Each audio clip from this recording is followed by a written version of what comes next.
And, obviously, Joe Biden comes in with certain deficits. He has a stutter. It is more difficult for him to communicate for that reason. So there's a lot to mitigate the way that he speaks, and you can understand it. And we've observed him for a long time.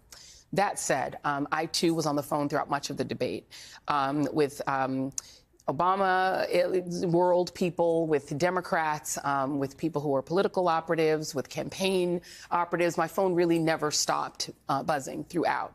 And the universal reaction was somewhere approaching panic. The people who were texting with me were very concerned about President Biden seeming extremely feeble, seeming extremely weak. And, I'll just reiterate what I said earlier.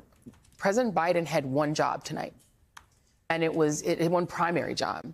And yes, it was to litigate Donald Trump's, criminality and all of those things. But he had to settle his own party.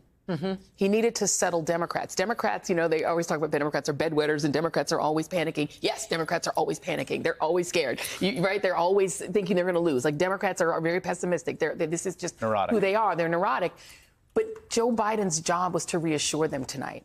His job was to calm his party, to make them feel that, yes, I can do this. I have 4 more years in me. I have the ability and the stamina and the strength to do 4 more years. He did not do that. He did the opposite of that. He made them more panicked. The people who were texting me were even more panicked. They actually expected it to be better than it was. And now they're in I won't say a full-fledged panic, but it's getting there. And are people that you're talking to who are expressing these concerns, are these people who are involved in Democratic politics, or yes. Are these liberals watching TV? These are not liberals watching TV. These are campaign people. These are people who are either Democratic operatives. These are people who are former, sort of Obama world administration people. These are people who are in the business. Okay. So the civilians are also panicking. They're also texting me, but I was trying to kind of ignore the civilians and really talk to the campaign folks. People are, they're worried, and there is, it's not a full drumbeat yet, but there is talk of, look, here's the thing. I know a lot of politicians. I just happen to know a lot of them at a lot of levels. They all believe that they have a unique ability to run the race that they passionately want to run. And I know for a fact that Joe Biden passionately believes that he is the only person who can beat Donald Trump, and he has evidence of it because he did it before. Right. He knows that he has certain demographic strengths that Donald Trump cannot counter. He is the real working-class white guy that's actually Donald Trump's base, so he knows how to talk to them. He believes that he is the only person that can do it.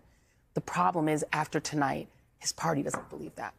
I want to hear from Lawrence and Chris as well. I first want to go to our colleague Alex Wagner, who is on site in Atlanta. She has been watching the debate in the spin room. Alex, what's the reaction that you've been hearing there?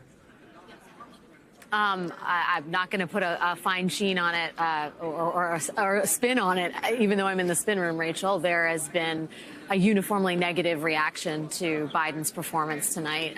Surely, as Joy said, this was about revealing who Donald Trump was, but it was also Joe Biden battling a caricature of himself as an enfeebled person, an impression that Trump has been eager to convey to the country.